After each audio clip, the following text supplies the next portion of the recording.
ఇలా కొంతకాలం జరిగిపోయిన తరువాత ఒక రోజున వెంకటేశ్వర స్వామి వారి దర్శనం చేసుకుని వచ్చి కూర్చున్నటువంటి తరిగొండ వెంగమాంబ గారి మీదకి ఎంగిలి విస్తళ్ళు విసిరారు. విసిరితే ఆవిడ మీద పడ్డాయి. సమాధి భగ్నమైంది. ఆవిడ వెంటనే శపించారు, ఈనాటితో నీ వంశం సరి, మీరు నెత్తురు కక్కుకు మరణిస్తారన్నారు. ఉత్తర క్షణం ప్రధాన అర్చకుడితో సహా కుటుంబంలో ఉన్న వాళ్ళందరూ నెత్తురు కక్కుకున్నారు. కక్కుకుంటే ఒక్క కొడుకు మాత్రం పాక్కుంటూ వచ్చి వెంగమాంబ గారి పాదాల మీద పడ్డాడు. పడితే ఆనాడు ఆవిడ అభయం ఇచ్చారు, మీ వంశంలో ఒక్కడు మాత్రం బతుకుతూ ఉంటాడు ఇవాళ నుంచి. అందుకే ఇప్పటికీ తిరుమల దేవాలయంలో ప్రభుత్వం తరపున ఉన్నటువంటి ప్రధాన అర్చకుల కుటుంబంలో ఒక్కడు మాత్రమే బతుకుతూ ఉంటాడు. ఆనాడు తరిగొండ వెంగమాంబ గారు ఇచ్చినటువంటి శాపం ఇవాళకి కూడా తిరుమలలో అలాగే పరిపాలన చేస్తోంది. ఆవిడ రాను రాను ఆవిడ వెంకటాచల వైభవం అని పుస్తకం రాశారు. కొండ మీదకి వెళ్ళి ఆ పుస్తకం రాసి కాపీ తీసుకుని ఇంటికి వస్తే పెళ్లి కాని పిల్లలకి పెళ్లిళ్ళు అయ్యేవి. అందుకని ఆవిడ దర్శనానికి వెళ్ళే వాళ్ళ సంఖ్య ఎక్కువైపోతే ఆవిడకి ఏకాంతం తగ్గిపోయి వెంకటేశ్వర స్వామి వారిని ప్రార్థన చేస్తే దూరంగా తుంగురు కోన అని ఆ కోనలో తపస్సు చేస్తూ అంతర్ముఖురాలై ఉండేవారు. రాత్రి వేళ సొరంగ మార్గంలో వచ్చి ఆనంద నిలయం మూసేసిన తరువాత ఆ పీఠాన్ని పైకెత్తి వెంకటేశ్వర స్వామి వారి దగ్గరికి వచ్చి పెట్టిన పువ్వులు కొన్ని తీసి కొత్త పుష్పాలు పూజ చేసేవారు ఆవిడ. అర్చకులకు అనుమానం వచ్చింది, రోజు గుడి మూసేసిన తరువాత పువ్వులు మారుతున్నాయి, ఎవరు చేస్తున్నారని. ఆ రోజుల్లో మహంతులు కొంతకాలం తిరుమల క్షేత్రాన్ని పరిపాలించారు. ఒక మహంతు ప్రధాన ద్వారం తలుపులు మూసేసిన తర్వాత లోపల కూర్చున్నారు. ఒక రాత్రి వేళ తరిగొండ వెంగమాంబ గారు దివ్య తేజోమూర్తి అయి ఆ ఫలకాన్ని తొలగించి లోపలికొచ్చి పూజ చేయడం దర్శనం చేశారు. చూసి ఆయన స్పృహ తప్పి పడిపోయారు.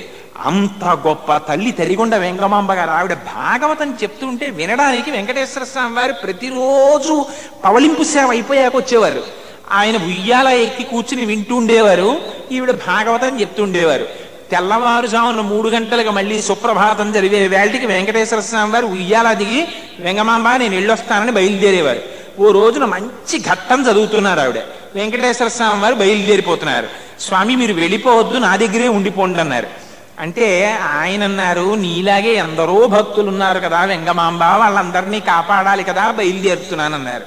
స్వామి మీరు అలా వెళ్ళిపోవడానికి వీల్లేదని చెప్పి ఆవిడ నిగ్రహిస్తున్న సమయంలో అక్కడ సుప్రభాతం వినపడింది. వెంకటేశ్వర స్వామి వారు హఠాత్తుగా ఉయ్యాలలోంచి లేచి అంతర్ధానమైపోదాం అనుకుంటున్న సమయంలో ఆయన పంచెని పట్టుకుంది ఆవిడ. పట్టుకుంటే ఆ పంచె పర్రున సగానికి చిరిగిపోయింది.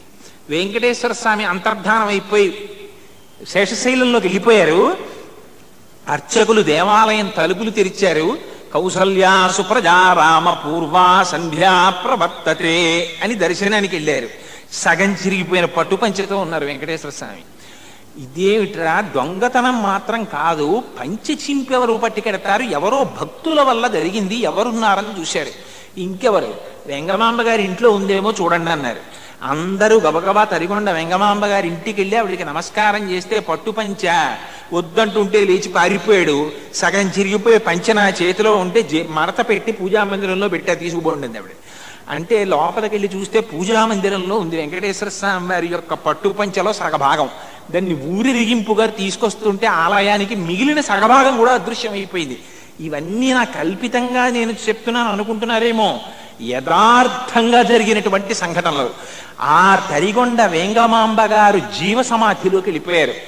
ఆవిడ సమాధి ఇప్పటికీ వెంకటాచలంలో ఎక్కడుందో తెలుసా అండి?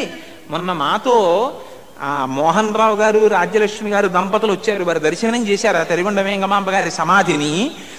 ఆది వరాహస్వామి వారి కాటేజెస్ ఉన్నాయి, వరాహస్వామి కాటేజెస్ అని పిలుస్తాం మనం. ఎప్పుడైనా వెంకటాచలం వెడితే తప్పకుండా దర్శనం చేయండి ఆ తల్లి సమాధిని. దాని వెనకాతలకు చిన్న రోడ్డు ఉంటుంది, ఆ రోడ్లో వెడితే తరిగొండ వెంగమాంబ జూనియర్ కాలేజ్ అని స్కూల్ కనపడుతుంది. అక్కడ వాళ్ళని మేము సమాధి దర్శనం చేస్తామని అడిగితే లోపలికి పంపిస్తారు. ఇప్పటికీ తులసి తోటి ఆ వెంగమాంబ గారి సమాధి అక్కడ ఉంటుంది. ఆ సమాధికి సాష్టాంగ నమస్కారం చేసి మౌనంగా 1 నిమిషం కూర్చుని ఆవిడికి నమస్కారం చేసుకుని రండి. ఆవిడ ఇప్పటికీ ప్రతిరోజు వెంకటేశ్వర స్వామి వారికి అర్చన చేస్తారని చెప్తారు. అంత గొప్ప తల్లి ఆ తరిగొండ వెంగమాంబ గారు. మూడవ వారు అనంతాళ్వార్ల వారు. అనంతాళ్వార్లు అసలు వెంకటాచలంలో ఎవ్వరూ ఉండేవారు కాదు ఒకప్పుడు. ఎందుచేతనంటే ఎక్కడ చూసినా కీటకాలే, ఎక్కడ చూసినా క్రిములే. దాంతో భయపడిపోయి ఎవ్వరూ అక్కడ ఉండేవారు కాదు. కానీ వెంకటేశ్వరుడు పుష్పాలంకార ప్రియుడు. రామానుజాచార్యులు వారు తన శిష్యుల్ని అడిగారు, మీలో ఎవరైనా వెళ్ళి వెంకటాచలంలో కాపరం ఉండి పుష్పవాటిక పెంచి పూలమాలలు కట్టి వెంకటేశ్వర స్వామి వారికి కైంకర్యం చేస్తారా అని. వృద్ధుడైనటువంటి అనంతాళ్వార్లు అనేటటువంటి శిష్యులు లేచి నేను వెడతానన్నారు. సరే వెళ్ళమన్నారు. ఆయన వెళ్ళి పుష్పవాటిక ఏర్పాటు చేయడం కోసమని ఒక పెద్ద చెరువు ఒకటి తవ్వుతున్నారు. తవ్వుతుంటే భార్య చూస్తే గర్భిణి. పాపం ఈయన మట్టి తవ్వ గంపలో పొయ్య, ఆవిడ పట్టికెళ్ళలేక ఆవిడ చెమటలు పట్టి అలిసిపోయి నిలబడిపోయేది. నిలబడిపోతుంటే ఈయన మళ్ళీ పిలుస్తూ ఉండేవారు. ఇది చూసి వెంకటేశ్వర స్వామి వారికి బాధ కలిగి ఓ పిల్లవాడి రూపంలో వచ్చారు. వచ్చి, అయ్యా స్వామి, మీరు తవ్విపోసిన మట్టి బుట్ట నేను పట్టికెడతానన్నారు. ఏదో మేమిద్దరం కైంకర్యం చేసుకుందామని వస్తే మధ్యలో నువ్వేవాడివిరా, ఎక్కడి నుంచి వచ్చావు, పోవా అన్నారు. అంటే అమ్మో కొడతాడేమోనా పిల్లవాడు వెళ్ళిపోయాడు. వెళ్ళిపోతే పాపం ఈ గర్భిణీ స్త్రీ అనంతాళ్వార్ల భార్య అతి కష్టం మీద పట్టికెడుతోంది ఆ బుట్ట. చూసి వెంకటేశ్వర స్వామి వారికి మనసాగక ఆయన బయలుదేరి వచ్చారు. వచ్చి అనంతాళ్వార్లు వెనకాల నించునేవారు. ఈయన మట్టి తవ్వి బుట్టలో పోసేవారు. ఆయనకి కనపడకుండా బుట్ట మెల్లిగా లాగి ఈయన బట్టికెళ్ళి ఆ మట్టి అక్కడ పోసేసి కుర్రాడు కదా పరిగెత్తుకుంటూ వచ్చి మళ్ళీ ఖాళీ బుట్ట ఎట్టేసేవారు. ఏమిట్రా నిమిషంలో వెనక్కి వచ్చేస్తున్నాడు ఖాళీ బుట్ట అట్టుకుని, మా ఆవిడ ఇంత ఓపిగ్గా ఎలా చేసేస్తోందని ఆ గుణపం అక్కడ పెట్టి వెనక్కి తిరిగి చూశారు ఈ పిల్లాడు. మళ్ళీ ఒరే నిన్ను పొమ్మన్నాను మళ్ళీ వచ్చావా అని గుణపం పట్టుకుని ఒక్క దెబ్బ కొట్టబోయారు. ఆయన పరిగెత్తారు. పరిగెడితే ఈయన పరిగెత్తారు గుణపం పట్టుకుని. పరిగెడితే ఇప్పుడు మాడవీధులు ఉన్నాయే వెంకటేశ్వర స్వామి వారికి బ్రహ్మోత్సవాల్లో ఊరిరిగింపు జరిగే మాడవీధులు. ఆ మాడవీధుల్లో ముందు వెంకటేశ్వర స్వామి పరిగెత్తారు, వెనకాతల అనంతాళ్వారు పరిగెత్తారు. ఆ పరిగెత్తడంలో ప్రదక్షిణంగా పరిగెత్తారు, అప్రదక్షిణంగా పరిగెత్తారు. ఉత్తరం నుంచి దక్షిణానికి, దక్షిణం నుంచి ఉత్తరానికి ఆనంద నిలయంలోకి పారిపోయారు. ఆ పారిపోతున్నప్పుడు ఆ కోపం ఆపుకోలేక ఈ పిల్లాడు దొరకకుండా పారిపోతున్నాడని ఆ గోపం విసిరేశారు ఆయన మీదకి. విసిరేస్తే ఆ పిల్లాడి గడ్డానికి వెళ్ళి తగిలింది. ఆ గుణపం తగిలింది. సాయంకాలం పుష్పమాల కట్టుకుని అనంతాళ్వార్లు లోపలికి వెళ్ళారు ఆనంద నిలయంలోకి. వెళ్ళేసరికి గడ్డం వాచిపోయి రక్తం కారి పెచ్చు కట్టి గడ్డంతో వెంకటేశ్వర స్వామి వారు కనపడ్డారు. అర్చకులు హడిలిపోయారు. ఇదేమిటి ఇంత రక్తం కారింది ఏమిటి స్వామివారి గడ్డానికి అని. అంటే అప్పుడు వెంకటేశ్వర స్వామి వారు మాట్లాడారు, నా శిష్యుడు నా భక్తుడు అనంతాళ్వార్లు గుణపంతో కొట్టాడయ్యా, రాబోయేటటువంటి తరాలలో భక్తులందరూ ఆలయానికి వచ్చినప్పుడు నా గడ్డం మీదున్న పచ్చకర్పూరపు ముద్ర చూసి అనంతాళ్వార్లు అనేటటువంటి భక్తుడు గుణపంతో కొట్టిన దెబ్బ ఇది అని చెప్పుకుంటుంటే నేను మురిసిపోతాను, అందుకని ఇక్కడ పచ్చకర్పూరపు బొట్టు నాకు పెట్టండి అన్నారు. విగ్రహాలు చిన్న చిన్న ఉంటాయి, పంచలోహ విగ్రహాలు. అసలు మనం ఎవరం దాన్ని సరిగ్గా దర్శనమే చెయ్యం, లోపలికి వెళ్ళిపోతాం. ఆ శంఖనిధి పద్మనిధి దాటి వెడుతూ ఉంటే ఉత్తరం గోడ మీద పెట్టి ఉంటుంది ఆ గుణపం. ఈ మాట మీరెవరైనా వెంకటాచలం వెళ్ళి దర్శనం చేసుకున్నప్పుడు తప్పకుండా ఆ గుణపాన్ని దర్శనం చేయండి. ఇప్పటికీ పెట్టారు, ఆ ఉత్తరం గోడ మీద వేలాడుతూ ఉంటుంది ఆ గుణపం.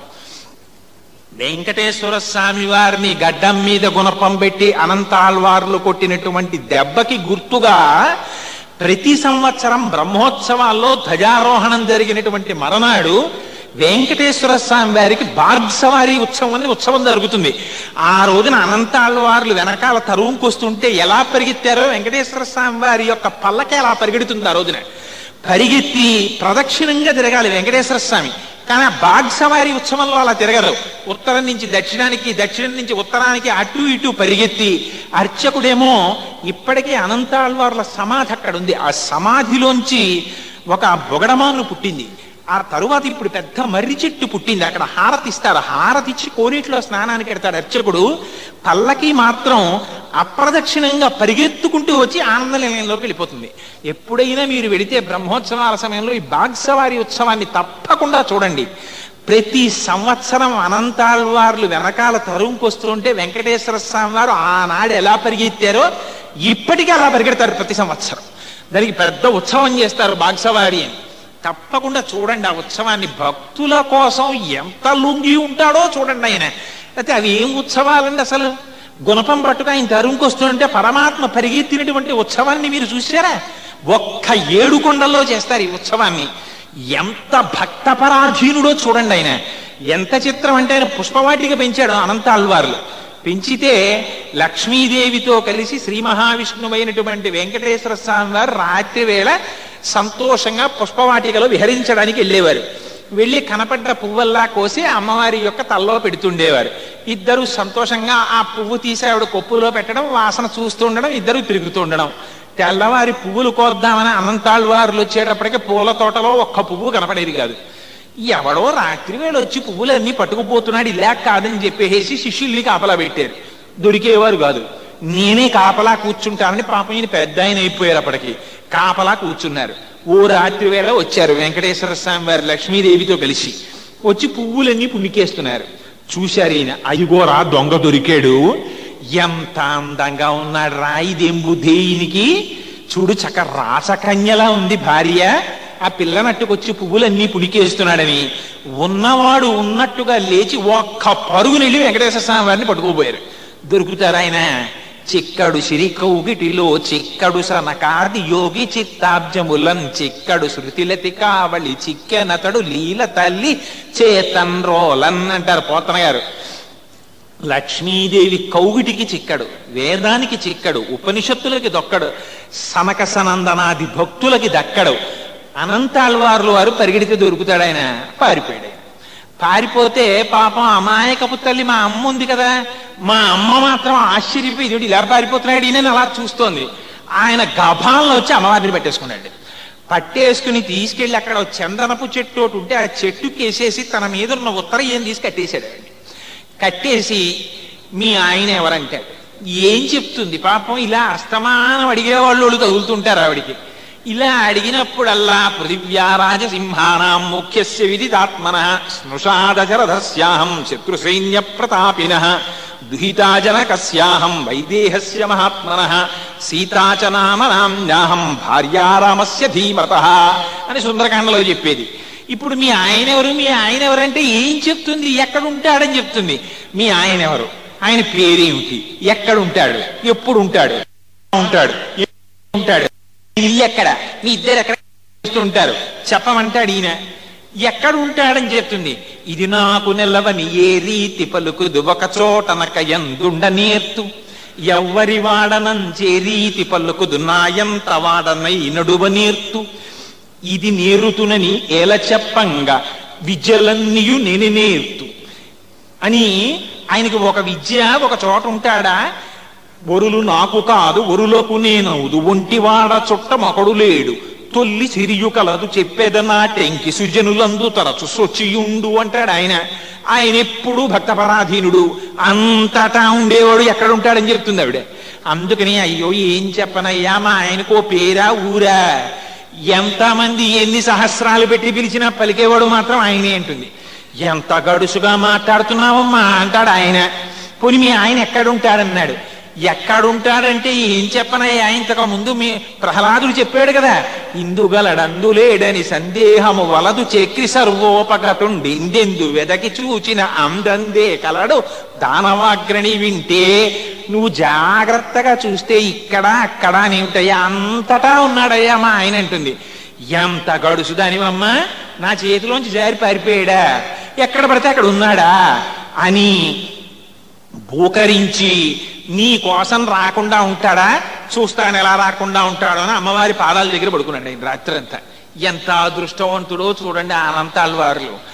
ఏ తల్లి పాదములను తలుచుకుని నమస్కారం చేసి ఈశానాం జగతోస్య వెంకటపతేర్విష్ణోః పరాం ప్రేయసీం తద్వక్షస్థల నిత్యవాసరసేకాంత క్షాంతి సంవర్ధినీం పద్మాలంకృత పాణిపల్లవయుగాం పద్మాసనస్తాం శ్రియం వాత్సల్యాది గుణోజ్వలాం భగవతీం వందే జగన్మాతరం అని ఏ అమ్మ క్రీగంటి చూపు పడిందా, యద్భ్రూభంగా ప్రమాణం స్థిరచరరచనా తరతం ఏ మురారే వేదాంతా తత్వచింతాం మురభిదురసి యత్పాదచిహ్నైత్తరంతి భోగోపోద్ఘాతకేళీచులికిత భగవత్వైశ్వరూప్యానుభావా సానశ్రీః అస్ఫురణితాం అమృతలహరిధీలంఘనీయైః అపాంగైః యత్యావత్తమ వైభవం తరిచిత స్తోత్రాయ దూరే స్పృహ స్తోతుం కేవయం జిత్యదశ్చ జగృహో ప్రాంచో విరించాదయః అప్యేవం తవదేవి వాంగ్మనసయోః భాషామభిజ్ఞం పదం కావాచ ప్రయతామహే కవయితుం స్వస్తి ప్రశస్త్యైగిరాం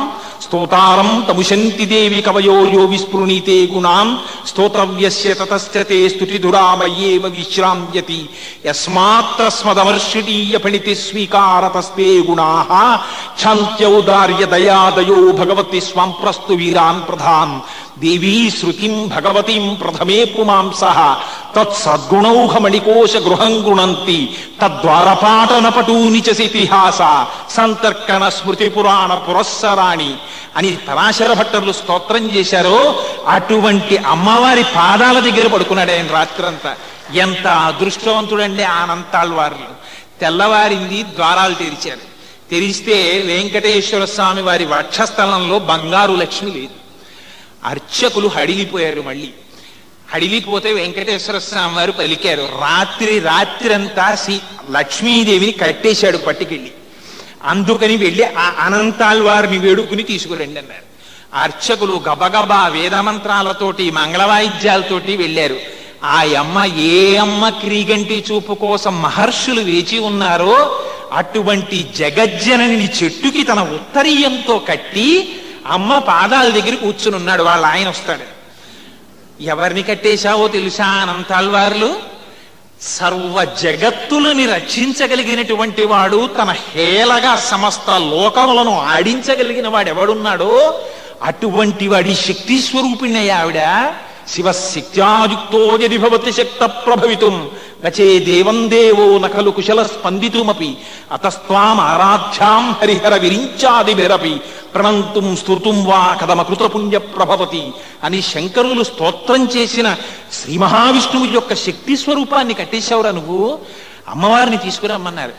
అమ్మా నిన్ను కట్టేశానా, ఎంత అదృష్టవంతుణ్ణమ్మా అని మళ్ళీ కూతుర్ని తీసుకెళ్లి అల్లుడికి ఇచ్చేవాళ్ళ కన్యాదానం చేసినట్టు గబగబా తోటలో ఉన్న పువ్వులన్నీ తీసుకొచ్చి బుట్టలో వేసి అమ్మ ఇందులో కూర్చోమ్మా అని ఆ పూల బుట్టలో కూర్చోబెట్టుకుని ఆ బుట్ట ఎత్తి చేత్తో పట్టుకుని ఒగరుస్తూ తీసుకొచ్చి వెంకటేశ్వర స్వామి వారి దగ్గర పెట్టారు. పెడితే వెంకటేశ్వర స్వామి వారు నోరు విప్పి మాట్లాడారు. ఆ రోజున మామగారు రండి అన్నారు. నా భార్యని నీ కూతురుగా నీ ఇంట్లో కట్టేసుకున్నావయ్యా, నీ ప్రేమతో పూల బుట్టలో పెట్టి ఎత్తి పట్టుకొచ్చావు. నా భార్యని కన్న తండ్రివి నువ్వు, మామగారివి కదా, చందన తాంబూలాలు స్వీకరించు అని వెంకటాచలపతి గంధం రాసి పుష్పమాల వేసి పట్టుబట్టలు పెట్టారు ఆయనకి. వెంకటేశ్వర స్వామి వారంతటి చేత మామా అని పిలిపించుకున్న మహాధన్యజీవి అనంతాళ్వార్. అటువంటి అనంతాళ్వార్ల యొక్క సమాధి ఇప్పటికీ నైరుతి మూల ఉంది. అందుకే ఏటీసీ కాటేజెస్ అని పేరు వాటికి, అనంతాళ్వార్ ట్యాంక్ కాటేజెస్ అని పేరు వాటికి. అనంతాళ్వార్లు తవ్వినటువంటి చెరువు ఇప్పటికీ వైకుంఠం క్యూ కాంప్లెక్స్ పక్కన ఉంది. ఇప్పటికీ స్వామివారి సేవకి ఆ నీరు వాడుతుంటారు ఆ చెరువులోది. ఈ మాట వెంకటాచలం వెళ్ళినప్పుడు తప్పకుండా వీటన్నింటినీ అందరూ దర్శనం చెయ్యండి. మీరు ఒక్కసారి వెళ్ళి అనంతాళ్వార్ ఎంతటి మహానుభావుడవయ్యా అంటే వెంకటేశ్వర స్వామి వారి చెవివొగ్గి వింటారు. మీకేం సందేహం లేదు. ఇవాళ వెంకటేశ్వర స్వామి వారి దర్శనానికి 7 కొండల వాడి దగ్గరికి, ఆనంద నిలయం దగ్గరికి వెళ్ళినటువంటి వాళ్ళకి అయ్యేటటువంటి దర్శనం 16వ వంతు. మిగిలినటువంటి వెంకటేశ్వర స్వామి వారు ఎక్కడున్నారో తెలుసా అండి? ఇక్కడే కూర్చుని వింటున్నారు అమ్మవారి సమేతంగా. ఎందుకని? ఆయన్ని తీసుకురావాలంటే తేలిక మార్గం ఏమిటో తెలుసా? ఆయన్ని తీసుకొద్దామంటే ఆయన రారు. అనంతాళ్వార్ అనండి ఆయన పరిగెత్తుకొస్తారు. ఆ తిరుమల నంబి అనండి ఆయన పరిగెత్తుకొస్తారు. తెరిగొండ వెంగమాంబ అనండి ఆయన పరిగెత్తుకొస్తారు. అటువంటి మహాభక్తుల యొక్క పేర్లు వినపడుతున్నాయి. అందున ఉగాది పర్వదినం రారు. అందుకని వచ్చి ఇక్కడే కూర్చుని వింటుంటారు ఆయన. అందుకని అదిగో అంతటి శక్తివంతమైనటువంటి ఆరాధన చేసినటువంటి మహాపురుషులు ఆ అనంతాళ్వార్ మొదలైన వారు. అందుకని వెంకటేశ్వర స్వామి వారంతటి వారి చేత మామా అని పిలిపించుకున్నటువంటి పుణ్యశీలి ఆ అనంతాళ్వార్లు, వారు ముగ్గురు ప్రాతస్మరణీయులు. వీరి తరువాత వెంకటాచలంలో చెప్పుకోవలసినటువంటి మహానుభావుడు సన్నిధి గొల్ల. తాను చేసినది లేకపోయినా ఆ వంశానుగతంగా వచ్చేసిందండి ఆ వరం. వెంకటేశ్వర స్వామి వారికి యజ్ఞం చేశారు భూలోకంలో. కలియుగం వచ్చేస్తోంది, మమ్మల్ని మేము ఎలా రక్షించుకోవాలని ఋషులందరూ కలిసి సత్రయాగం చేస్తే ఈ యజ్ఞం యొక్క ఫలితాన్ని ఎవరికి ఇవ్వాలన్నారు. యజ్ఞభృత్ యజ్ఞకృత్ యజ్ఞి యజ్ఞభుక్ యజ్ఞ సాధన యజ్ఞాంతకృత్ యజ్ఞగుహ్యం అన్నమన్నాదయేవచ. విష్ణువే కదా యజ్ఞం యొక్క భాగాన్ని తీసుకునేవారు, యజ్ఞ ఫలితాన్ని. అందుకని దీనికి ఎవరు సమర్థులన్నారు? నారద మహర్షి వెంకటేశ్వర స్వామి వారి యొక్క అవతారం రావాలి. అందుకని నారదుడు ఒక చిన్న విషయాన్ని చూపించారు అక్కడ. ఆయన అన్నారు, ఒకడు చెప్పడం ఏమిటయా, ఇక్కడ భృగు ఉన్నాడు కదా, ఒకసారి పంపించండి, ఎవరికి బాగా సత్వగుణం ఉందో వారికి మీరు ఈ యజ్ఞ ఫలితాన్ని ఇవ్వండి అన్నారు. వెంటనే భృగు బయలుదేరాడు, నేను చూసొస్తానని. మొట్టమొదట బ్రహ్మలోకానికి వెళ్ళాడు. సరస్వతి మాతగా ఉంది. ఈ వకుళమాత నీ కళ్యాణం చూడడానికి వచ్చిందో, అందుకని ఈ వకుళమాతని నీతో తీసుకెళ్లవలసింది అని వెంకటేశ్వర స్వామి వారికి సేవ చెయ్యడం కోసమని ఆ వకుళమాతని వినియోగించారు. ఆవిడ దగ్గర ఉండి ప్రతిరోజు వెంకటేశ్వర స్వామి వారి యొక్క యోగక్షేమాలని చూస్తూ ఉండేవారు. కళ్యాణం చేసుకోవలసినటువంటి సమయం ఆసన్నమైంది. అక్కడ ఆకాశరాజు గారు భూమి దున్నుతున్నారు యజ్ఞం చేద్దామని. ఒక మందసం ఒకటి తగిలింది నాగలికి. సీతమ్మ తల్లి జన్మించినట్టుగానే ఆ నాగటి చాలుకి తగిలినటువంటి మందసం యొక్క పెట్టె మూత తెరిచారు. పద్మములలో పడుకుని అమ్మవారు కనపడింది. పద్మముల యొక్క పెట్టెలో దొరికింది కనుక పద్మావతి అని పిలిచారు అమ్మవారిని. అయోనిజ అయినటువంటి పద్మావతిని ఎవరికిచ్చి వివాహం చెయ్యాలని ఆకాశరాజు గారు మథన పడుతున్నటువంటి సమయంలో ఒకనాడు శ్రీనివాసుడు బయలుదేరి వేట కోసమని విహారంగా వచ్చారు. అదే సమయంలో విహారం కోసమని పద్మావతీదేవి చెలికత్తెలతో వచ్చింది. ఆ చెలికత్తెలతో వచ్చినటువంటి సమయంలో వెంకటేశ్వర స్వామి వారు గుర్రం ఎక్కి ఒక వాయుదేవుణ్ణి గుర్రంగా చేసుకుని వేటాడుతూ వచ్చారు. ఆ ఏనుగు చెలికత్తెల్ని తరిమింది. ఆ ఏనుగుటో మాయమైపోయింది. పద్మావతీదేవి దర్శనం వెంకటేశ్వర స్వామికి, వెంకటేశ్వర స్వామి దర్శనం పద్మావతీదేవికి జరిగింది. జరిగి ఆవిడ తన్మయావస్థని పొందినటువంటి సమయంలో ఈ చెలికత్తెలందరూ వచ్చి, ఎంతటి తెంపరివాడివోయ్, రాజకుమార్తె దర్శనానికి వచ్చావా ఉద్యానవనంలో, పైగా తేరిపారి చూస్తున్నావా, నీకు ఎంత అహంకారం అని చెప్పి రాళ్లు పెట్టి కొట్టారు వెంకటేశ్వర స్వామిని. కొడితే అవి గుర్రానికి తగిలే, ఆయనకి తగిలే. భక్తుల కోసం మహానుభావుడు రాతి దెబ్బలు తిన్నాడండి వెంకటేశ్వర స్వామి.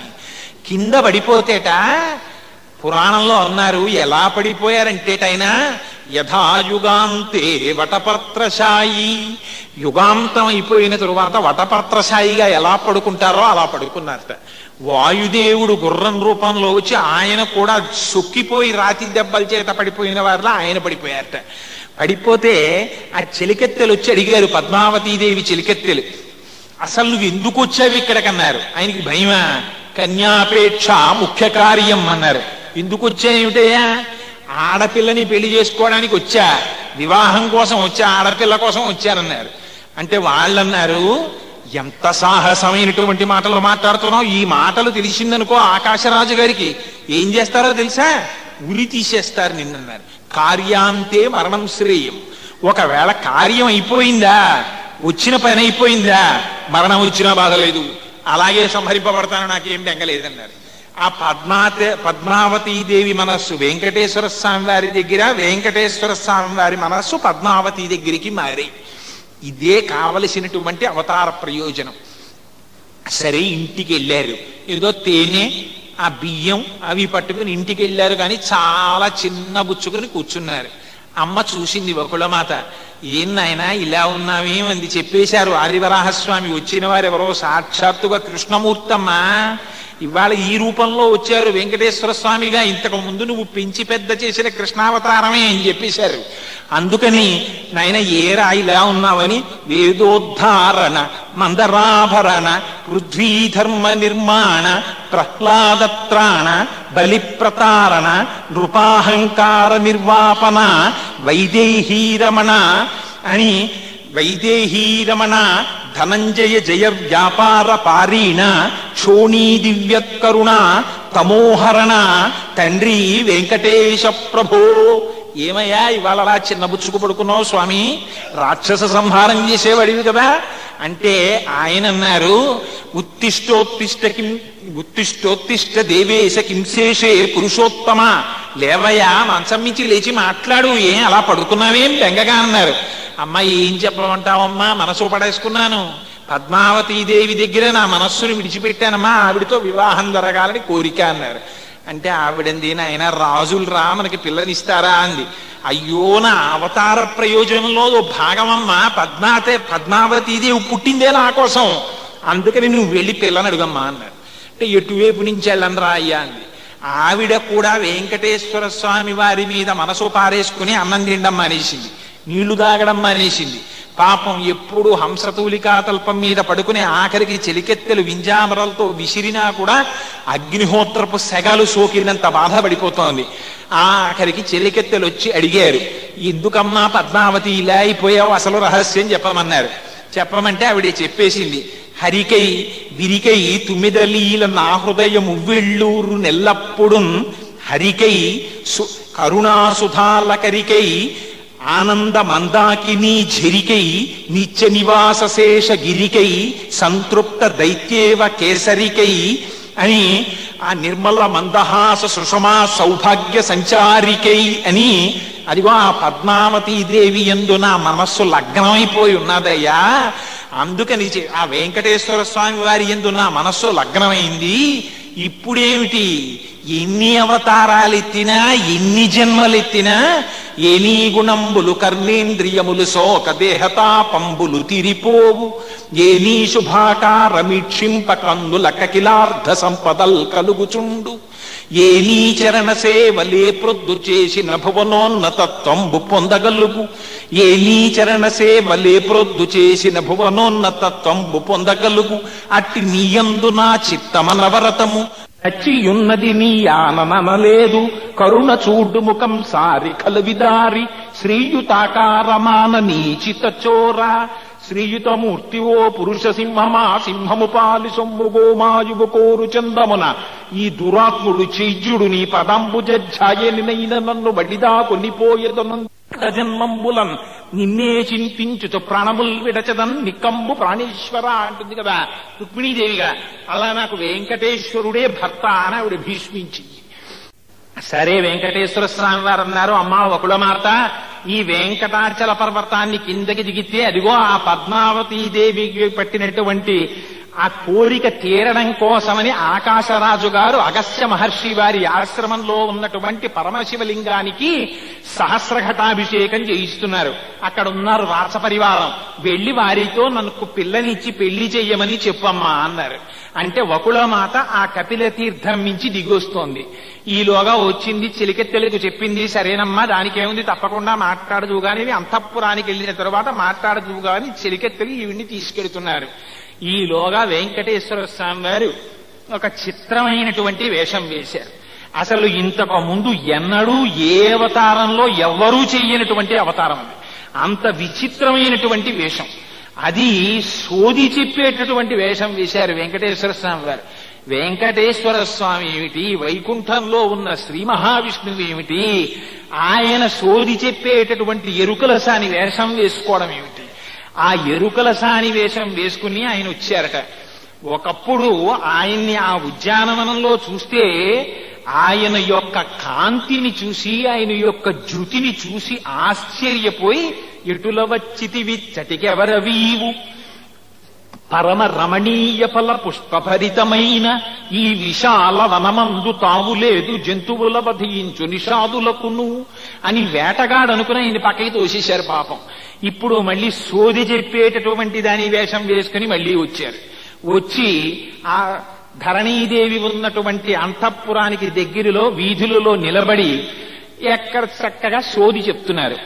ఎంత బాగా చెప్తోందో సోది, జరిగినటువంటి విషయం, జరగబోయే విషయం చాలా బాగా చెప్తోందిట అని చెప్పి వార్త ధరణీదేవికి వెళ్ళింది. సరే తీసుకురమ్మన్నారు. లోపలికి వెళ్ళింది ఈవిడ. వెడితే ఎంత అందమైన వేషం కట్టారోట తెలుసా అండి? తెలుపు నలుపగు వెంట్రుకలు తెలుపు, తలపైన అలరారు తాటాకు బుట్ట. ఆ తల మీద ఓ చక్కటి తాటాకు బుట్ట ఒకటి పెట్టుకుంది ఆవిడ. ప్రాయమ్ము సడలిన పచ్చ చెక్కిళ్లపై సొంపు నింపెడి సోయగంపు సొట్ట. ఆ తరువాత ఆ మెడలో తమ్మి మొగ్గల నెల్ల దాచడి మెత్తటి పైట చక్కగా నింపు పూసల సరుల గుట్ట. గజకుంభముల మించు నిజబుర సొర్రపై పలికెడి తీయటి పాట పుట్ట. కలికి నెలవంక కుంకుమ చెలువ పుట్ట. బ్రహ్మ ఒడిలోన బాలుడై రవము పెట్ట. మంచి ఎరుకత వచ్చే సిరిమించున్నట్లు అని ఆ తెల్లగా నల్లగా అయిపోయినటువంటి వెంట్రుకల మీద ఒక తాటాకు బుట్ట ఒకటి పెట్టుకుంది. చేతిలో ఆ వాయిస్తూ పాడడానికి ఒక పెద్ద ఆనప స్వర బుర్రతో చేసినటువంటి ఒక వీణ లాంటిది, ఒక తుంబురు లాంటిది ఒకటి పట్టుకుంది. బ్రహ్మదేవుణ్ణి పిల్లాన్ని చేసుకుని ఒళ్ళో పడుకోబెట్టుకుంది. బ్రహ్మ ఒడిలోన బాలుడై రవము పెట్ట. ఒక పెద్ద కుంకం బొట్టోటి పెట్టుకుంది. పెట్టుకుని సోది చెప్తానమ్మ సోది అని తిరుగుతోంది. తీసుకురమ్మన్నారు. లోపలికి వెళ్ళింది. లోపలికి వెళ్ళిన తర్వాత ఏమన్నా సోది చెప్పు అన్నారు. అంటే ఆవిడంది, సోది చెప్తాను కానీ అమ్మాయి పిల్లాడు మారాం చేస్తున్నాడు, ఏడుస్తున్నాడు, వీడికి కొంచెం పాలు బువ్వా పెట్టండి అంది. ఎంత అదృష్టమో చూడండి. భగవానుడు ఏదైనా ఫలితాన్ని ఇచ్చే ముందు ఓ చిన్న పుణ్యకార్యం ఒకటి చేయిస్తాడు. శ్రీశైలేషు భజింతునో యభవు కాంచీనాథు సేవింతునో కాశీవల్లభు కొల్వబోధను మహాకాళేషు పూజింతునో నా శీలం వణువైన మేరువణుచున్ రక్షింపవే నీ కృపా శ్రీశృంగార విలాస హాసములచే శ్రీకాళహస్తీశ్వర అంటాడు దుర్జటి. నేనేం చేయగలను స్వామి? ఇంత చేసిందుంటే అంతని చూపించి నన్ను రక్షించంటాడు. అలా ఓ చిన్న ఉపకారం ఒకటి చేయించాడు. చేయించి అమ్మ పిల్లాడు మారాం పెడుతున్నాడమ్మా, ఏం చెప్పను సోది, ఆ పిల్లాడికి కాస్త అన్నం పెట్టండి అన్నాడు.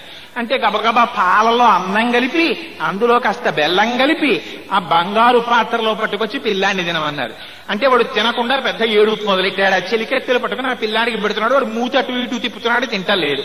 అంటే స్వామి ఆ పిల్లాన్ని తీసుకుని ఒళ్ళో పెట్టుకుని ఏం చెప్పమంటావమ్మా, వీడికో దుర్బుద్ధి ఉంది, వీడు తిన్నగా తినడు, నేను తింటే నా కడుపులోది వీడు తింటాడు, వీడికి ఇదో మాయ రోగం అంది. ఎంత విచిత్రం అంటే ఆయన నాభికమలంలోంచి కదా పుట్టాడు బ్రహ్మదేవుడు. మరి అందుకని ఈయన తిన్నదాన్ని ఈయన నాభికమలంలోంచి బ్రహ్మగారు స్వీకరించాలి. అంతేగాని పక్కన తండ్రి గారు ఉండగా ఆయన తింటాడా చతుర్ముఖ బ్రహ్మ? అందుకని తినడమ్మా, ఈ పిల్లాడికి ఇదో అలవాటు, ఏం చెయ్యమంటావు, అందుకని ఆ పాలు అన్నం నాకు ఇవ్వండి నేను తింటానని ఆయన తిన్నారట. ముందు తిని ఏదమ్మా ఒక్క తాంబూలం ఇవ్వండి అని చెప్పి తాంబూలం అడిగి పుచ్చుకుని చక్క తాంబూలం వేసుకున్నారట. ఎర్రటి నోటితో పెదవి చారెడు చక్కటి చెల్లువ పుట్ట ఇత్తడి సరుల గుట్ట. ఈ పెదవి పక్కన పెట్టుకుంటుంటారు సోది చెప్పేటటువంటి వాళ్ళు. అలా చక్కటి ఇత్తడి గుట్ట ఓ చిన్న చొట్ట ఒకటి పెట్టుకున్నారట. పెట్టుకుని ఆ ఎర్రటి నోటితో తాటాక బుట్ట ఒకటి చేత్తో పట్టుకుని ఓ చాట తీసుకురమ్మని ఆ చాటలో ముత్యాలు తీసుకొచ్చి పోశారు బియ్యం బదులు. ఆ ముత్యాలు చేతితో పిసికి 3 రాసులు పోసి మధ్య రాసి ఎందు మనసు పెట్టి ఆ 3 రాసులు చేసి ఆ ముత్యాలన్నీ పిసికి వాళ్ళు కుప్పలు పోస్తుంటారు. ఆ మధ్యలో రాశి మీద మనసు పెట్టిందిట. నీ మనస్సు దేని మీద నిలబడింది అని ధరణీదేవిని అడిగిందిట. అయితే ధరణీదేవి అందిట నా మనసు కూడా మధ్యరాశి మీదే నిలబడింది అందిట. మనిద్దరి మనసులు కలిశాయి. అందుకని ఇప్పుడు నా నోటి వెంట పలికేటటువంటి మాట నిజమై తీరుతుంది. అందుకని సోది చెప్తున్నానమ్మా, జాగ్రత్తగా విను, ఈ చెప్పినటువంటి సోది ప్రకారం నడుచుకో అంది. ఏం చెయ్యమంటావు అని అడిగింది. శ్రీహపతిగా నెలకొన్నవోడా, శ్రీ మహాలక్ష్మి చేకొన్నవోడా, వేదాలు బ్రహ్మన్నకి చిన్నవోడా, మరుగుజ్జ రూపాన నెలకొన్నవోడా, గొడ్డల్ని చేబట్టి కాపాడినోడా, నల్లని తెల్లని చక్కన్ని ఓడా, బదరినారాయుడా బంధమోక్షకుడా, శ్రీ మహావిష్ణువా నా 4పై నిలిచి నిజము చెప్పించు.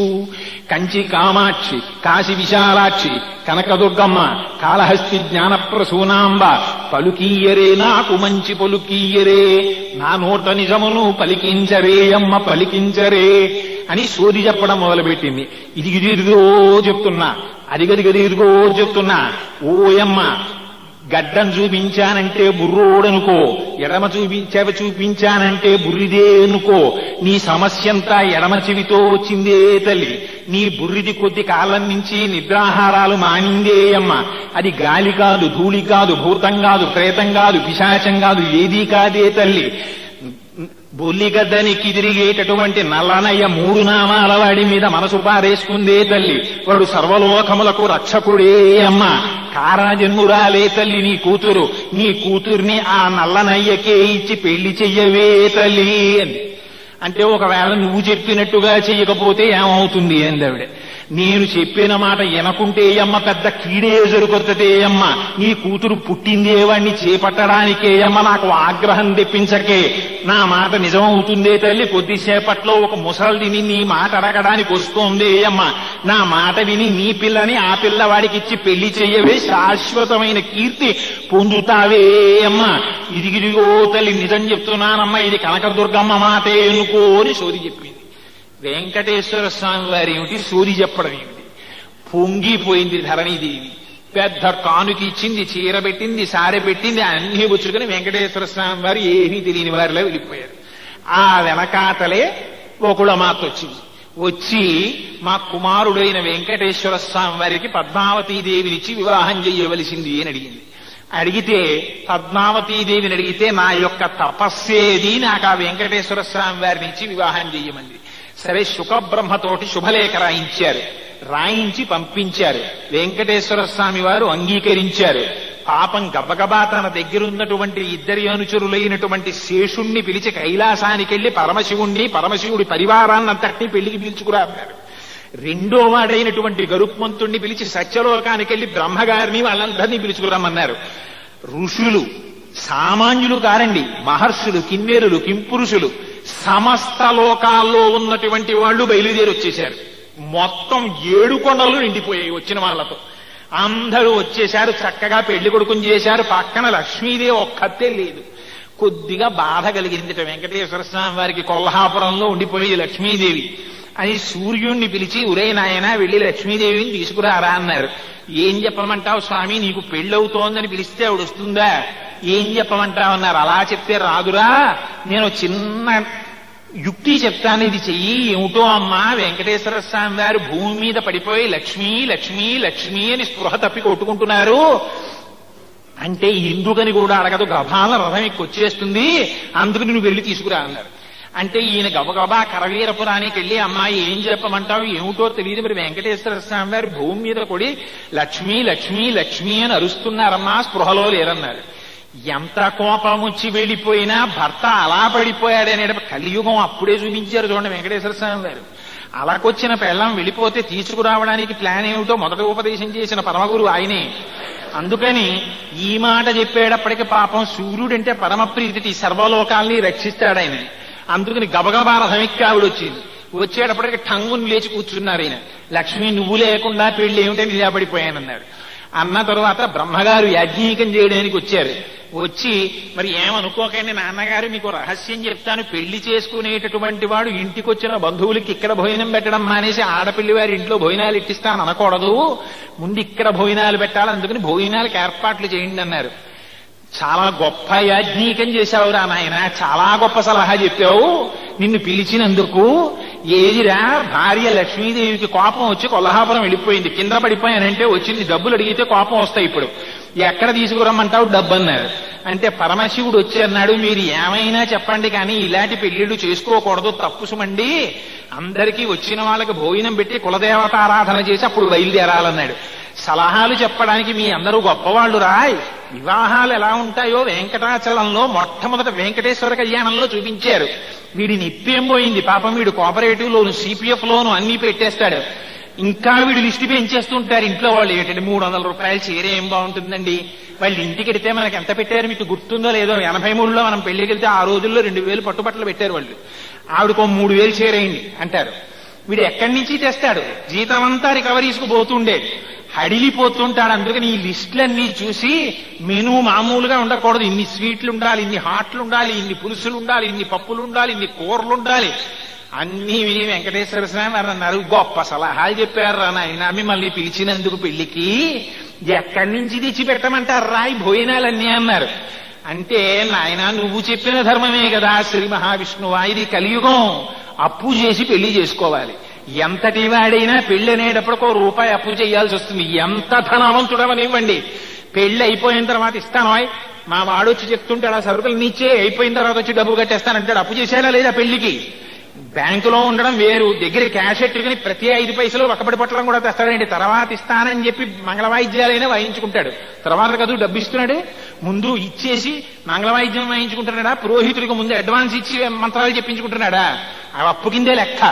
అందుకని అప్పు చేస్తే గాని పెళ్లి అవదని ముందు చూపించారు. అందుకని అప్పు చేయమన్నారు. నాకెవరిస్తారు అప్పు అన్నారు వెంకటేశ్వర స్వామి వారు. నామర్దా చూపించారు. మళ్ళీ అక్కడ అప్పు చేసేటప్పుడు పెళ్లి కొడుకు 10 మంది ముందు అప్పు చేస్తే పిల్లనిచ్చే వాళ్ళకి అనుమానం వస్తుందని కొంచెం చెట్టు చాటుకి వెళ్ళి మాట్లాడుకున్నారట. అప్పట్లో అశ్వత్థ, ఇవన్నీ నేను సొంతంగా చెప్పేస్తున్నాను అనుకుంటారేమో మహాప్రభు, వెంకటేశ్వర స్వామి వారు ఇక్కడే కూర్చుని వింటుంటారు, ఇంకేమైనా ఉందా? ఇవన్నీ ఉన్నవి ఉన్నట్టు చెప్తున్నాను నేను. అశ్వత్థ వృక్షం కింద ఆదివరాహస్వామి వారి క్షేత్రం దగ్గరికి వెళ్ళి మాట్లాడుకున్నారు. మాట్లాడుకుంటే పరమశివుడు అన్నాడు, మనకంటే డబ్బులు లేకపోయినా బాధ లేదు, డబ్బులున్న మంచి పార్టీ ఒకడు నాకు ఫ్రెండ్ ఉన్నాడు.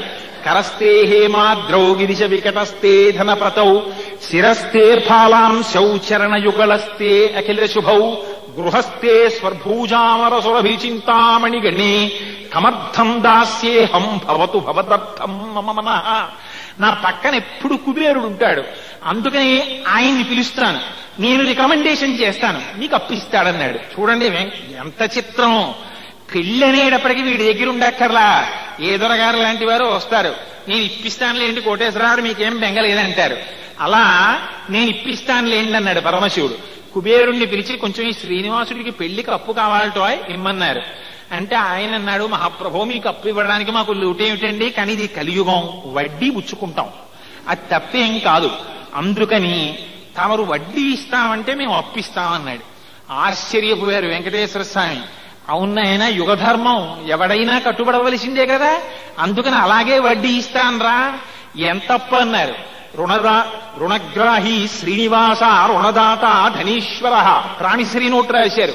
ఇప్పటికీ మీరు వెంకటాచలంలో ఆదివరాహస్వామి వారి క్షేత్రానికి వెడితే ఎడం పక్కన గోడ మీద ప్రామిసరీ నోటు అద్దం గట్టి ఉంటుంది, వెంకటేశ్వర స్వామి వారు రాసి ఇచ్చిన ప్రామిసరీ నోటు. మీరు కావాలంటే చదవచ్చు. మొన్న మేము వెళ్ళినప్పుడు మోహన్ రావు గారు మేము ఆ ప్రామిసరీ నోటు చదివాము ఒకసారి. హేవలం వీనామ సంవత్సర చైత్ర శుద్ధ దశమి ఫలానా వారం నాడు ఇదిగో ఈ అశ్వత్థ వృక్షం కింద నిలబడి 14 లక్షల రామచంద్రమూర్తి ముద్రలు కలిగినటువంటి బంగారు కాసుల్ని ప్రతి నెల ప్రతి 100 కాసులకి 1 కాసు వడ్డీ ఇచ్చేట్టు ఇక్కడికి కొత్తగా పట్టుకున్నాం, ఇక్కడి నుంచి ఏది ఎక్కువ పట్టుకెళ్ళిపోం, యుగాంతం అయిపోయిన తర్వాత అసలు తీర్చేసేటట్టు ప్రామిసరీ నోటు రాసిస్తున్నాను, డబ్బిమ్మన్నారు. అయ్యా చాలా సంతోషం, మీరు సంతకం పెట్టారు కానండి, ఒక్క ఇబ్బంది, కొంచెం ప్రామిసరీ నోటు కదా, యుగధర్మం యుగ లక్షణం, సాక్ష్యం ఏదైనా ఉంటే బాగుంటుందండి, క్యాష్ ఇచ్చేస్తానన్నాడు. అంటే అమ్మో నాకు మళ్ళీ సాక్ష్యమా అన్నారు. తప్పదండి మరి ఏమనుకోకండి అన్నారు. కొడుకు వంక చూశారు, చతుర్ముఖ బ్రహ్మ వంక. నేను పెడతానులేండి నాన్నగారు అని ఆయన పెట్టాడు సంతకం.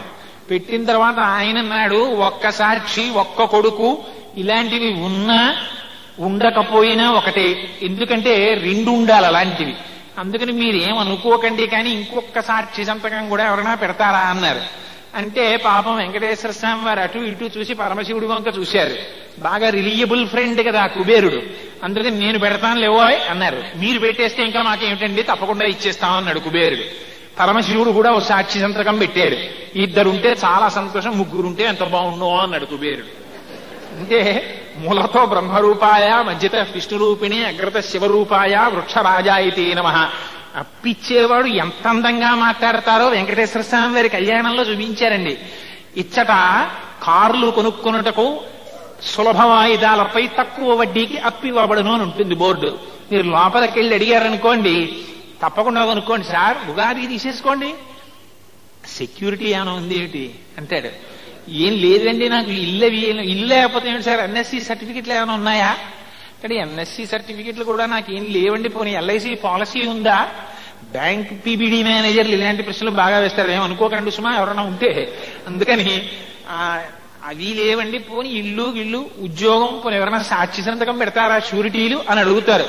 ఇచ్చేటప్పుడు ప్రకటన ఒకలా ఉంటుంది, నిజంగా డబ్బు ఇచ్చేటప్పుడు చాలా తర్కంగా ఉంటాయి. అందుకని ఆయన అన్నాడు, 2 పెట్టారు సాక్షి సంతకం, చాలా సంతోషం, 3 ఉంటే ఎంత బాగుండో, చాలా బలంగా ఉండును అన్నాడు. అంటే 3వ వాడు కూడా పెడితే బాగుండనే కదా దాని అర్థం. లేకపోతే మా వాడు పట్టుకొచ్చేస్తాడండి, బెంగళూరు నుంచి ఇవాళ రాత్రి వచ్చేస్తుంది క్యాష్, రేపు ఒకసారి తమరు కనపడండి అంటాడు, ఇలా తిప్పుతుంటాడు. అందుకని భయం. అందుకని 3వ సాక్షి ఎవరైనా ఒకసారి పైకి చూశారు, చెట్టు కనపడింది అశ్వత్థ వృక్షం. దానికన్నా ధర్మమూర్తి ఎవరుంటారు, నేను పెడతాను మహాప్రభు అంది. అశ్వత్థ వృక్షం కూడా సంతకం పెట్టింది. 3 సాక్షి సంతకాలు పెట్టిన తర్వాత అప్పిచ్చాడు. అప్పుడు పాపం గబగబా సరుకులన్నీ తెప్పించారు. సరుకులన్నీ తెప్పిస్తే ఎంత చిత్రమో తెలుసా అండి, వెంకటేశ్వర స్వామి వారి కళ్యాణం జరిగితే కళ్యాణం చేయడాలు ఎంత కష్టమో కలియుగంలో తెలుస్తాయి. ఆఖరణ ఇంత డబ్బు తెచ్చి ఇన్ని తెచ్చేసి చింతపండు, మిరపకాయలు, ఉప్పు, పప్పు అన్నీ తెచ్చేశాక అన్నారు, ఇవన్నీ తెచ్చుకోవడం ఒక ఎత్తండి, వచ్చేవాడు మన ఇంటికి భోజనానికి లేకొస్తాడా? శుభ్రంగా వండి పెట్టే వంట బ్రాహ్మడు దొరకద్దు, ఇప్పటికిప్పుడు ముహూర్తం పెట్టేసుకుంటే వంట బ్రాహ్మలు ఎక్కడ దొరుకుతారు, ఎప్పుడో అయిపోయారన్నారు. ఊరే మీ ఇంట్లో పెళ్లిళ్ళకైతే వంట బ్రాహ్మలు దొరుకుతారా, నా ఇంట్లో పెళ్లికి వంట బ్రాహ్మడే దొరకరా అని అగ్నిహోత్రుడు వంక చూశాడు స్వామి. స్వామి నేను చేస్తాను ఆ పాచిక వృత్తి అన్నాడు అగ్నిహోత్రుడు. నేను చేసేస్తాను ఆ వంటలు అన్నాడు. పాత్ర సామాన్లు లేవన్నారు. మళ్ళీ పెళ్లికి వెళ్ళేటప్పటికి లేని అడిగేవాళ్ళు బంధువులు బోళ్ళు అంతమంది ఉంటారు, ఇలాంటి సలహాలు చెప్పేవాడు. వాడికి మనశ్శాంతి ఉండనివ్వడు. ఆ కుర్చీలో కూర్చుని మీరు ఇలా బయటికి రావడమే తర్వై, అద్దాం కొన్నావురా వాళ్ళతో గొడవ వస్తుంది లేకపోతే అంటుంటాడు. అందుకని ఈ దిక్కుమాల సలహాలన్నీ ఇచ్చేవాళ్ళు ఎక్కువ మంది ఉంటారు. పాత్ర సామాన్లు అన్నీ ఉన్నాయా, వడ్డనకి గరిటెలు లేకపోతే వండుకునే ఏం ప్రయోజనం, ఏమని వడ్డిస్తావు వచ్చిన వాళ్ళకి, సామాన్యులు మహర్షులు వచ్చారు అన్నాడు. అయ్య బాబోయ్ ఈ పాత్ర సామానంతా ఎక్కడి నుంచి వస్తుంది, ఎప్పుడుకవుతాయి వంటలు అన్నారు. అంటే బెంగ పెట్టుకోకండి అగ్నిహోత్రుడు మాట చెప్పాడు. పాప వినాశనంలో పైన చింతపండు పిసికి పోసేయండి, కింద నేను ఉడికించేస్తాను, పులుసైపోతుంది. పాప వినాశనంలో కుమారతీర్థంలో, పాండవ తీర్థంలో, తీర్థాలన్నింటిలోనూ పప్పులు, పులుసులు, చార్లు, కట్టె పొంగళ్ళు, చక్కెర పొంగళ్ళు, పులిహార పొంగళ్ళు, జీలకర్ర పొంగళ్ళు, ఇన్ని పొంగళ్ళు చేసేస్తాను, వడ్డించేస్తాం కూర్చోండి అన్నారు. ఆకులు తీసుకొచ్చారు. ఎంతంత ఆకుల్లో అట తెలుసా అండి, ఇక్కడ కూర్చుంటే బూరెక్కడ వడ్డిస్తే ఇలా వంగి అందుకోవాలట. పత్ర విస్తీర్ణ భోజనం అన్నారు. అంత పెద్ద పెద్ద అరిటాకులు వేశారట. పంక్తుల్ని కూర్చోమన్నారు వడ్డించడానికి. ఎక్కడి నుంచి ఎక్కడికో తెలుసా, వెంకటాచలం నుంచి శ్రీశైలం వరకు వేశారట పంక్తులు. వేస్తే వచ్చిన వాళ్ళందరూ కూర్చున్నారట. అయ్యా ఆలస్యం అయిపోయింది, ఏమీ అనుకోకండి, మీ అందరికీ కూడా సృష్టిగా భోజనం చేసి సుఖంగా హాయిగా ఆనందంగా ఆరగించండి, నా వల్ల అపరాధం జరిగి ఉంటే క్షమించండి అని వెంకటేశ్వర స్వామి వారు చెప్పారట. ఇంటికి పెళ్లి భోజనానికి వచ్చినటువంటి వాళ్ళకి అన్ని వడ్డించేస్తే వాళ్ళని సంతోషపడిపోరు. మీరు ఎంత మెనూ పెట్టినా గుమ్మడుడే ఉందా అంటాడు పెళ్లి కొడుకు తండ్రి. అందుకని ఓ మాట ముందే చెప్తాడు. కన్యాదాత గారు వచ్చి, అయ్యా నా వల్ల అపరాధం జరిగింది, ఏదో ఉన్నదాంతో తీసుకొచ్చి పెట్టాను, మీ అందరూ దీనితోనే తృప్తి పడండి, చంద్రుడికో నులిపోకు మీకు భోజనం పెట్టగలిగిన వాడిని నేను మాట అంటే వాడికి ఎంత గొప్ప భోజనం పెట్టినా ఏదో సర్దుకున్నామండి అంటాడు వాడు. కలియుగంలో పెళ్లి ఎలా చేయాలో నేర్పారు వెంకటేశ్వర స్వామి వారు. అందుకని ఈ మాట పాపం వెంకటేశ్వర స్వామి వారు చెప్పారట చేతులు జోడించి ఒకళ్ళ మాత్రాను చెప్తే, అప్పుడు వీళ్ళందరూ భోజనాలు చేసి బ్రేవుని త్రేంచి కూర్చున్నారు. అందరి భోజనాలు అయిపోయాయా అని పేరు పేరున అడిగిన తరువాత వెంకటేశ్వర స్వామి వారు, వకుళమాత, మన్మథుడు, లక్ష్మీదేవి వీళ్ళు భోజనం చేశారట. ఇంటికి వచ్చినటువంటి అతిథులు భోజనం చేయకుండా ఇంట్లో వాళ్ళు భోజనం చేసేయకూడదు. వాళ్ళకి తర్వాత పెట్టచ్చు, నాకు షుగర్ మాత్రలు వేసుకోవాలి, ముందు నాకు వడ్డించేయని వడ్డింట్లోకి వెళ్ళిపోయేవాడు తినేయకూడదు. దానికి శాస్త్రం ఉంది, వచ్చిన అతిథులను ఆదరించాలి, ఎలా తినాలో కూడా నేర్పారు శ్రీనివాస కళ్యాణంలో. అందుకని అలా భోజనాలు పెట్టిన తర్వాత అందరూ కలిసి ఆకాశరాజు గారి విడిదికి బయలుదేరారు. మధ్యలో శుకబ్రహ్మ ఆశ్రమం కనపడింది. ఆయన పిలిచారు, కొద్దిగా మహాప్రభు మా ఇంట్లో ఆతిథ్యం స్వీకరించండి ఆశ్రమంలో అన్నారు. పులుసు అన్నం పెట్టారు. ఋషులకు కోపం వచ్చింది. వెంకటేశ్వర స్వామి వారు భోజనానికి వస్తే పులుసు అన్నం పెడతావా, శపించేస్తామని కమండలంలో నీళ్లు తీసి చేతుల్లో పోసుకున్నారు. ఎంత చిత్రమో చూడండి. ఇలా ఉంటాయి రోజులు. ఎందుచేత అంటే మనకి చాలా ఆప్యాయంగా ఉండేటటువంటి వాడు పెళ్లికని బస్సుల్లో బయలుదేరితే మార్గమధ్యంలో మా ఇంట్లో కొద్దిగా టీ తాగి వెళ్ళండి అని వాడు పిలుస్తాడు. వాడు ఎందుకు మనకు అభిమానం. పెళ్లివారందరినీ దిగండి మనం వెడుతూ బస్సుల్లో చెప్తాం. నాకు చాలా ఆప్యాయత అండి, కాకినాడలో ఉండగా వారు నన్ను ఎంత ఆదరించేవారో, ఇవాళ ఎలాగో కాకినాడ నుంచే పెళ్లికి ఎడుతున్నాం కదా, పాప ఆయన మరీ చెప్పారు, మా ఇంటి ముందు దాగి టీ తాగి 2 బిస్కెట్లు తిని ఎదురుగానని 2 అంటాడు. ఆయన కర్మ కాలిపోయి పాలు విరిగిపోయి అనుకోండి, ఆ టైంకి గ్లాసుడు ఇద్దాం అనుకున్న టీ ఏదో 4 చెంచాలు పోసి ఇచ్చేటప్పటికి వెనక బస్సుల్లోంచి దిగిన వాళ్ళు అప్పుడే మెటికలు విరిచేస్తారు. పెద్ద స్నేహితుడు అని పొడి చేశాడు ఆ బస్సుల్లో. ఇది టీ, ఇవి బిస్కెట్లు, ఎంత గొప్పగా పెట్టాడో చూడండి, ఇది ఈయనకు ఉన్న సర్కిల్ అని మొదలెడతారు. ఇవి ఎలా ఉంటాయో చూపించారు శ్రీనివాస కళ్యాణంలో. ఏం వెర్రిమొర్రిగా చెప్పింది కాదండి శ్రీనివాస కళ్యాణం. అంటే మహర్షులందరూ వెంకటేశ్వర స్వామి వారి దగ్గర తమ గొప్ప చూపించడానికి నీళ్లు పోసేసుకున్నారు. చెప్పించేస్తాం సుఖబ్రహ్మణని చూశారు.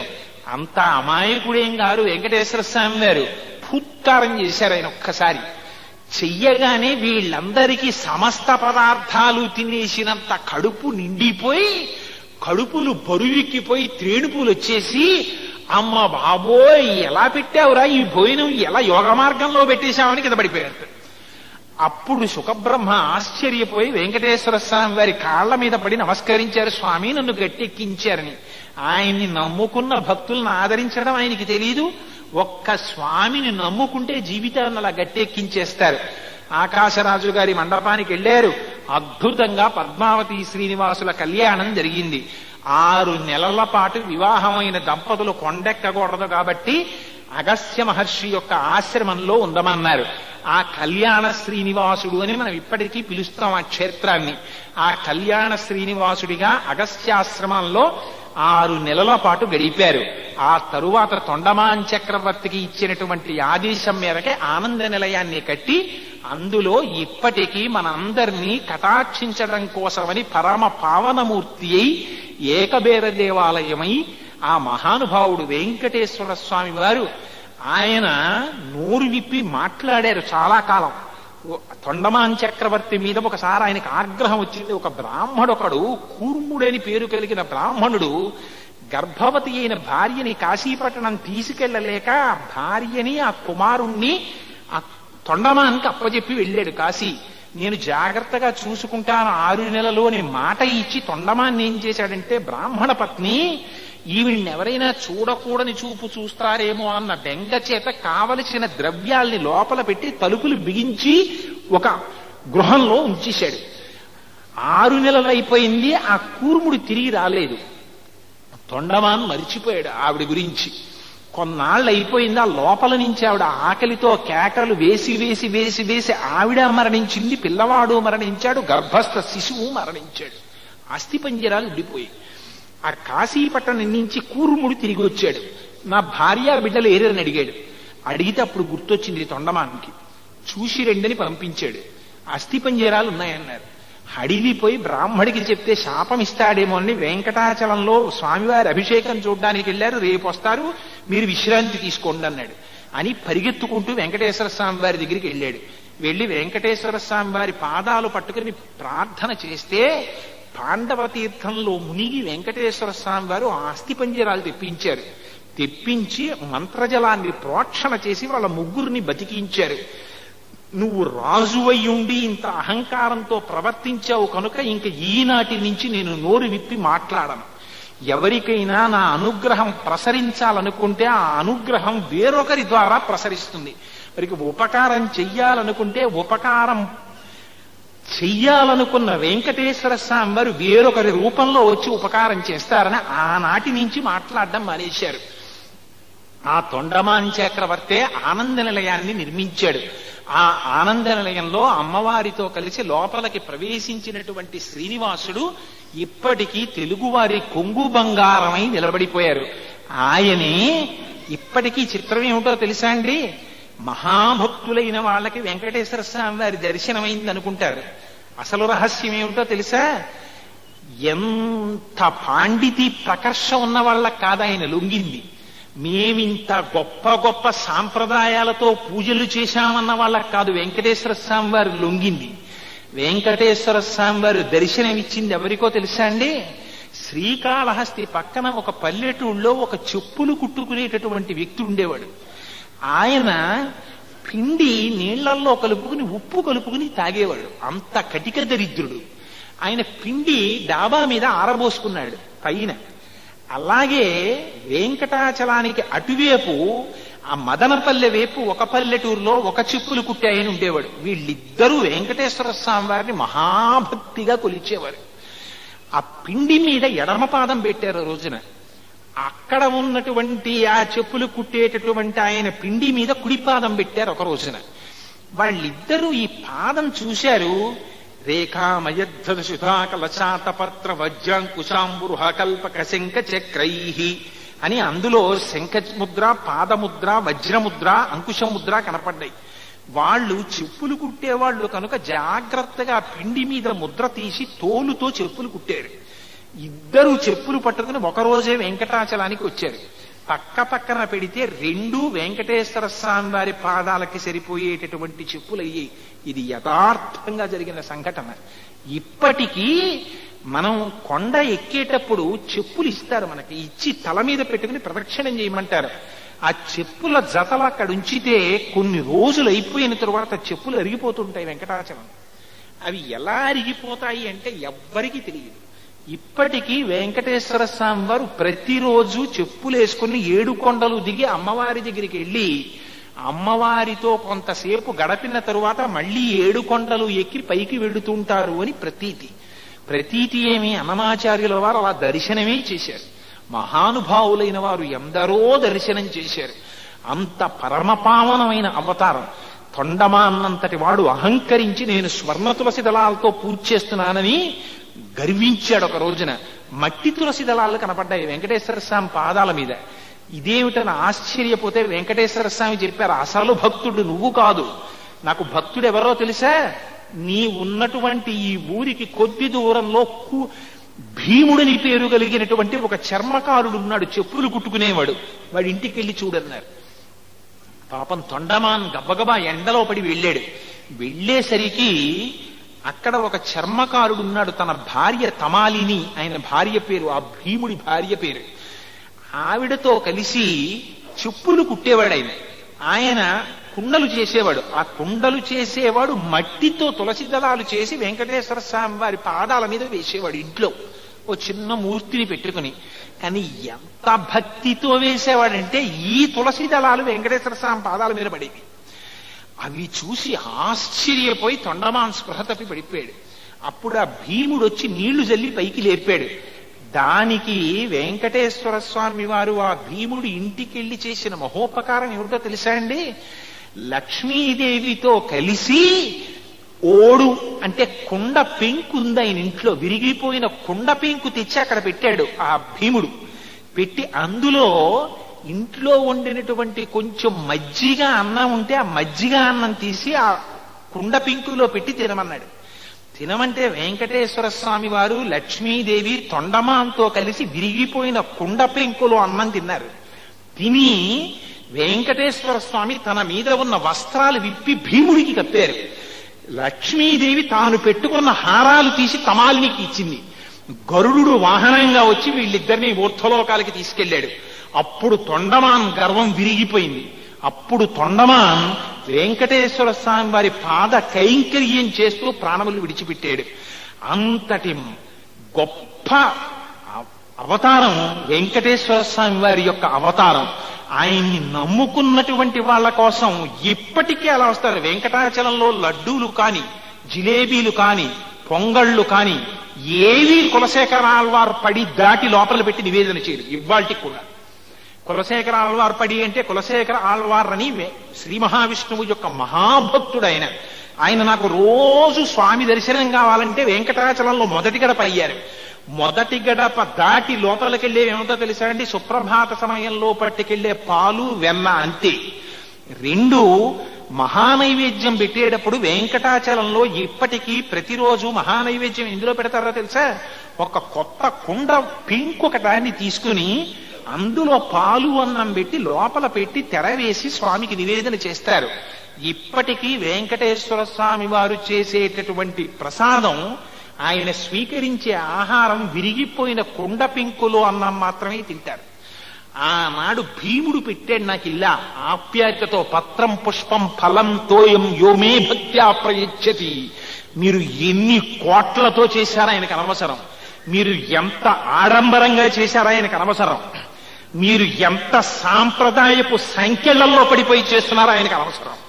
ఆయనకి కావలసింది వటుర్వా గేహీవా ఇతి రేపి జటీవా తదితరో నరోవా యక్కశ్చిద్భవతు భవ కింతేన భవతి యదీయం హృత్పద్మం యది భవదధీనం పశుపతే తదీయస్వం శంభో భవసి భవభారంచ వహసి.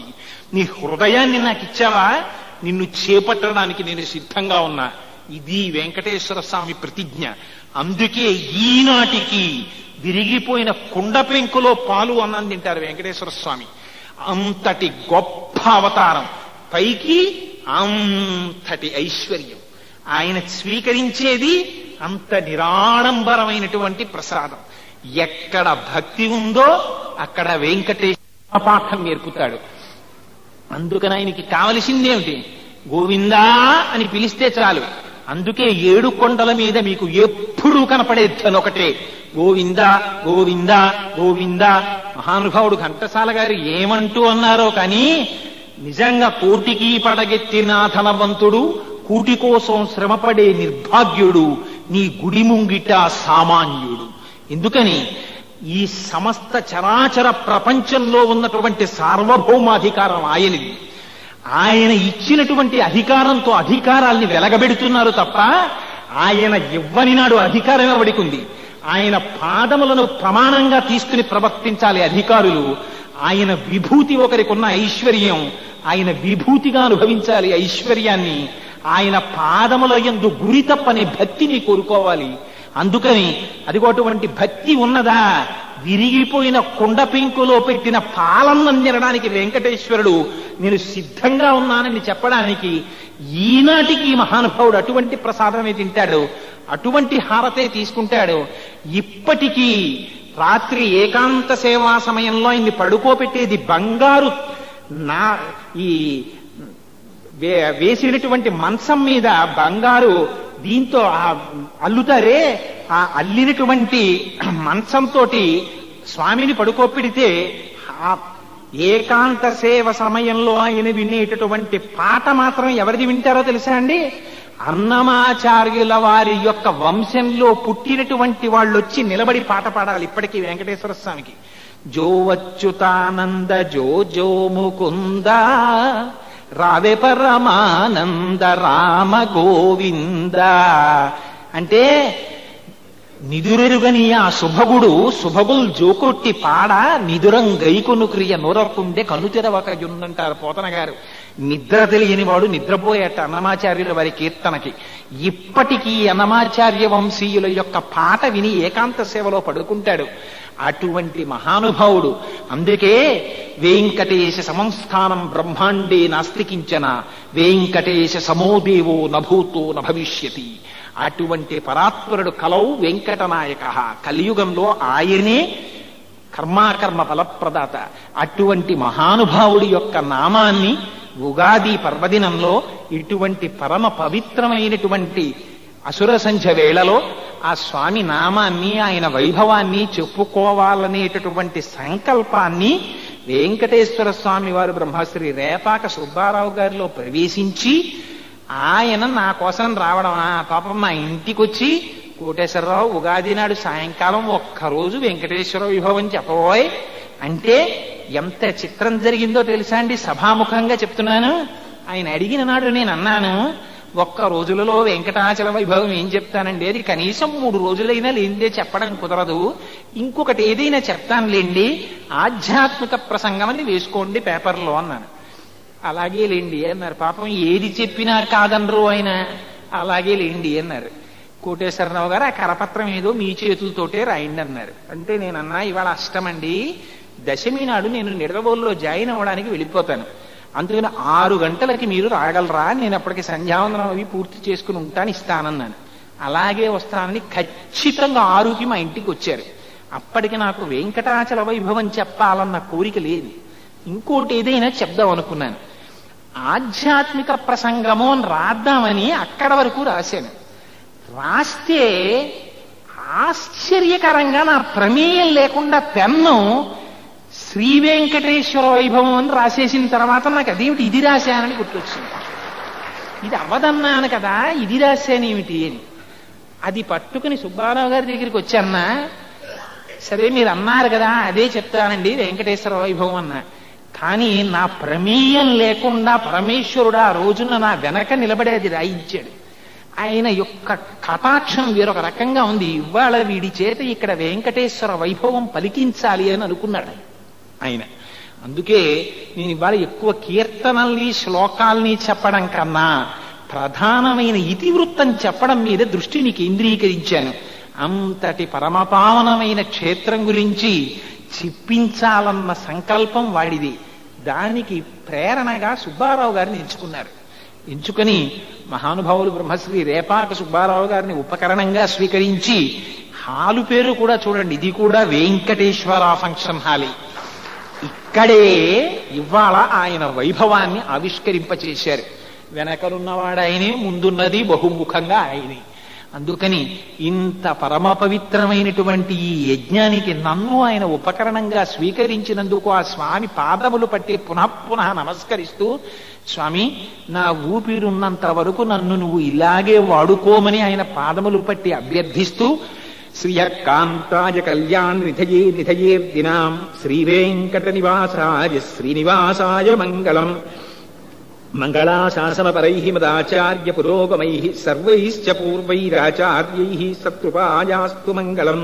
మంగళం కోసలేంద్రాయ మహనీయ గుణాత్మనే చక్రవర్తి తనూజాయ సర్వభౌమాయ మంగళం. ఉమాకాంతాయ కాంతాయ కామితార్థప్రదాయినే శ్రీగిరీశాయ దేవాయ మలినాథాయ మంగళం. కరచరణకృతం వా కర్మ వాక్కాయజం వా శ్రవణనైనజం వా మామ సంవాపరాధం విహితమవిహితం వా సర్వమేత్తక్షమస్వ శివ శివ కరుణాబ్ధే శ్రీ మహాదేవ శంభో. సర్వం శ్రీ ఉమామహేశ్వర బ్రహ్మార్పణమస్తు. స్వస్తి. Very good. ఒక్కసారి 3 మార్లు ఎందుకన్నారు, బాగా మళ్ళీ ఎవరిలోనో ప్రవేశించారు స్వామి. 3 మార్లు ఆ నామం చెప్పి వెళ్ళిపోదాం. నేనంటాను, మీరనండి. గోవిందా గోవిందా గోవిందా. ఎవరిలోనో ప్రవేశించి స్వామి చాలా ఖచ్చితంగా జ్ఞాపకం చేశారు. చాలా